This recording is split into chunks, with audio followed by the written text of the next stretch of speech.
مطمئن هستم خیلی از شماها به دنبال این هستید که چطور میتونید یه ربات تلگرامی پیشرفته با زبان پایتون بنویسید. محمد ضیایی هستم و قراره یه دوره آموزشی ربات تلگرام با زبان پایتون رو با هم شروع کنیم. با من همراه باشید با اولین قسمت از این دوره.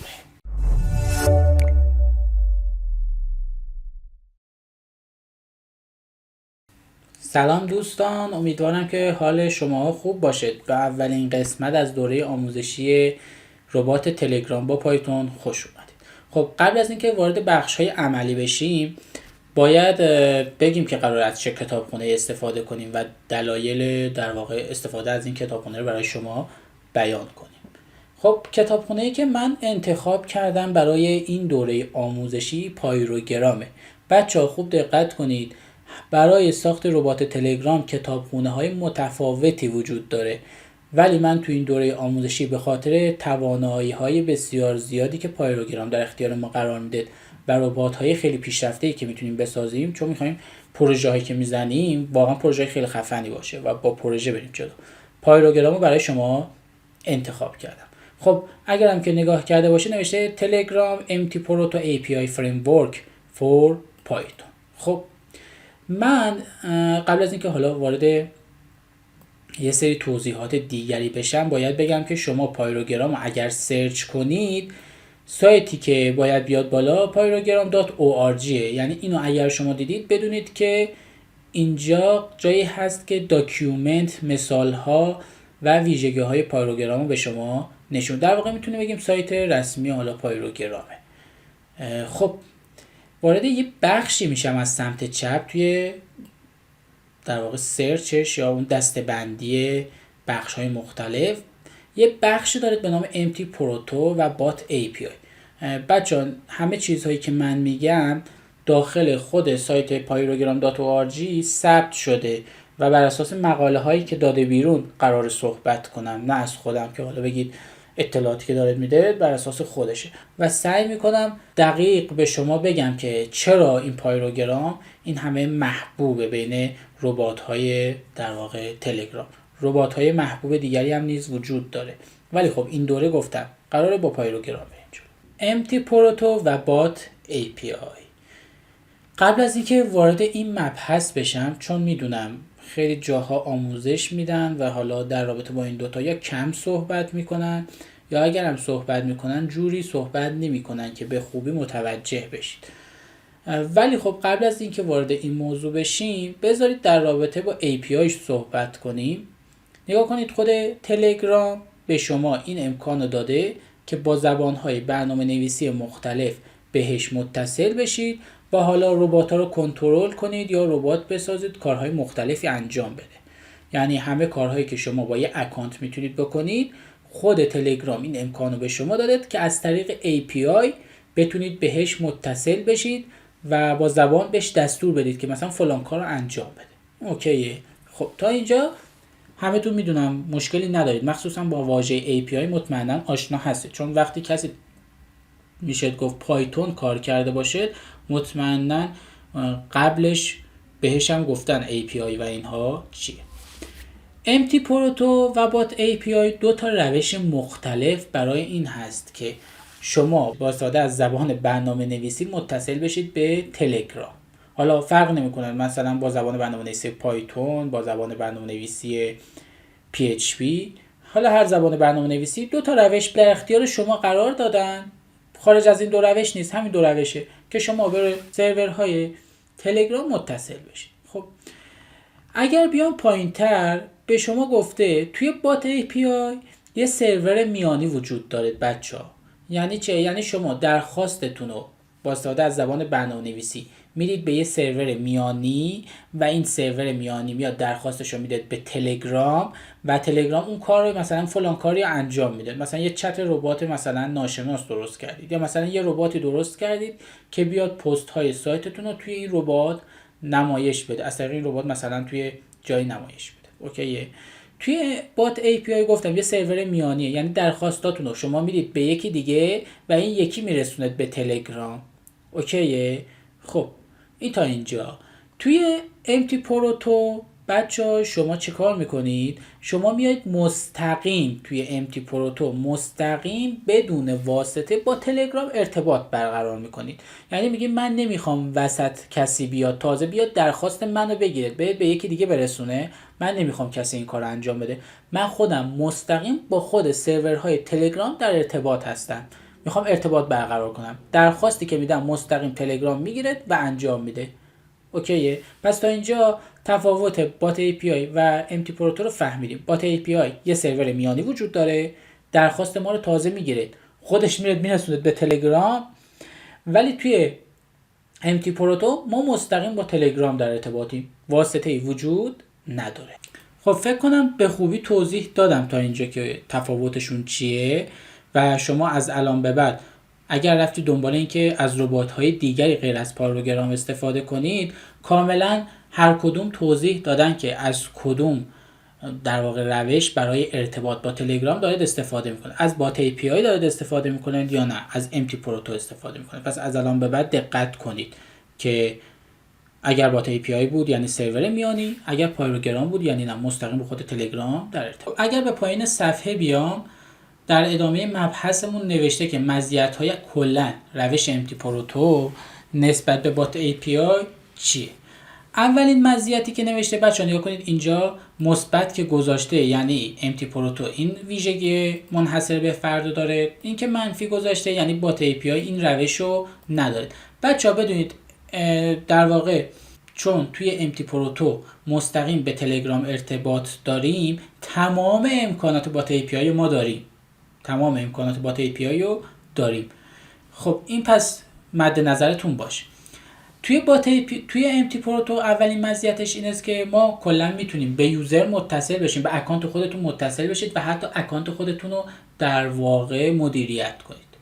احراز هویت توی امتی پروتو به هر دو روش، این که به ربات متصل بشیم یا به اکانت شخصی متصل بشیم وجود داره.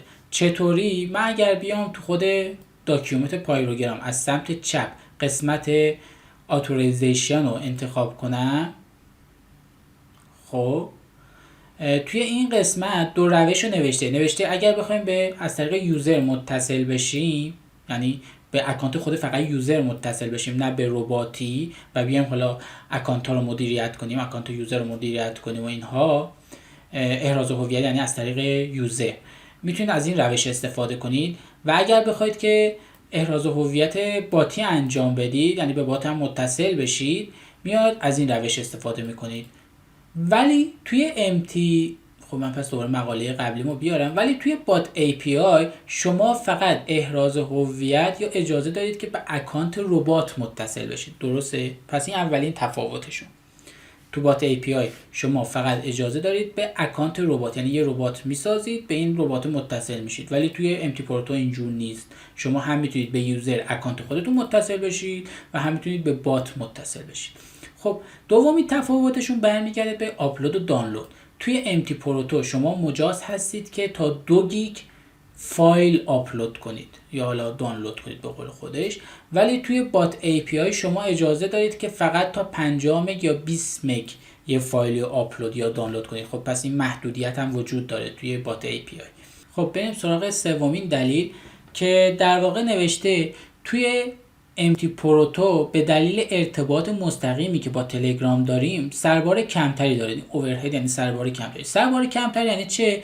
یعنی برای پردازش و انتقال داده ها منابع و زمان کمتری به کار میره. زمان کمتری میخواد بذارید که وقتی یه درخواستی رو میدیم پردازش کنید و به ما پس پاسخ بده. انرژی کمتری میذارید. خب این بهتره برای ما، چون توی بات API ما یه سرور واسطه وجود داریم. تازه این سرور واسطه باید درخواست ما رو بگیره، ببرد، برسونه. خب اینجا ما سرور بیشتری داریم، یعنی سرعت ما توی تلگرام به روش امتی پروتو بیشتره. خب دلیل بعدی ران مالتیپل سیشنز هست، یعنی اینکه ما میتونیم به صورت همزمان چندین درخواست رو توی امتی پروتو بدیم به تلگرام، چندین درخواست رو به صورت همزمان و بدون اینکه هر درخواستی توی درخواست دیگری اختلال ایجاد کنه پاسخ داده بشه و به ما برگرده. ولی تو بات API طبق گفته خودش اینطور نیست و شما نمیتونید به صورت همزمان چندین درخواست رو هندل کنید، یعنی بفرستید و پس پاسخش رو مثلا بگیرید. اگر یه درخواست دیگری همزمان با اون فرستادی، خب درخواست قبلی قطع میشه طبق گفتش. حالا و دلیل بعدی که گفته این روش امتی پروتو خیلی بهتره، گفتیم چون امتی پروتو با خود سرور به صورت مستقیم سر کار داری، خب مطمئناً با جزئیات بیشتری هم سر کار داری. برای همین ربات هایی که از امتی پروتو استفاده میکنن متدها داده های بیشتری دارن برای اینکه بتونید کارهای مختلف، متد یعنی همون تابع های مختلف وجود داره که بتونید ارتباط های مختلف یا کارهای مختلفی باهاش انجام بدید. خب اینم پس دلیل بعدی.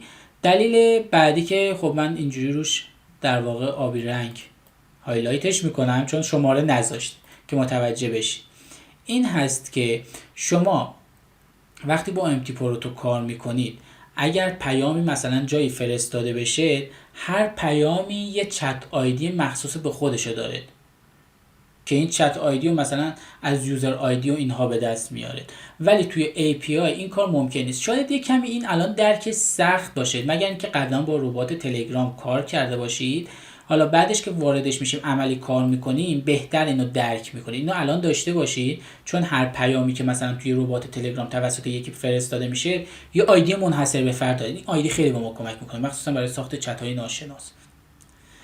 اینو مد نظر داشته باشید. خب دلیل بعدی که اومده دوباره گفته در رابطه با امتی پروتو، گفته امتی پروتو قادر به این هست که اعضای حالا چت های خصوصی یا عمومی یا کانال، حالا گروه ها رو ببینی، گروه های خصوصی یا عمومی تو ببینی، اعضاشون رو میتونی ببینی، لیست اعضاشون رو میتونی ببینی، ولی تو بات API اینطور نیست. و اینکه تو توی امتی پروتو قادری که بیای ربات های سلف بسازی. ربات های سلف چیه؟ یعنی اینکه بیای یوزر نیم خودتو تغییر بدی، پروفایلتو تغییر بدی، تصویر پروفایلتو تغییر بدی، از این جور چیزها، یا مثلا فرست نیمت یا همون نامتو تغییر بدی، فامیلتو تغییر بدی، شماره موبایل، از این جور چیزها. شماره موبایل که نمیشه تغییر داد چون هر اکانتی یه شماره موبایل منحصر به فردی داره. یعنی میتونی تو هر کاری که روی اکانت خودت روی داخل تلگرام انجام بدی با استفاده از پایروگرام یا اونهایی که ربات هایی که امتی پروتو دارن انجام بدی. دسترسی کامل به اکانت خودت داری. اوکیه. اما بات API اینطور نیست. بات API فقط به یه ربات متصل میشه و میتونی اونو کنترل کنی. خب دلیل بعدی که از امتی پروتو میتونید استفاده کنید این هست که وقتی به اروری برمیخورید، ارور رو با جزئیات بیشتری به شما نمایش میده، ولی تو بات API اینطور نیست.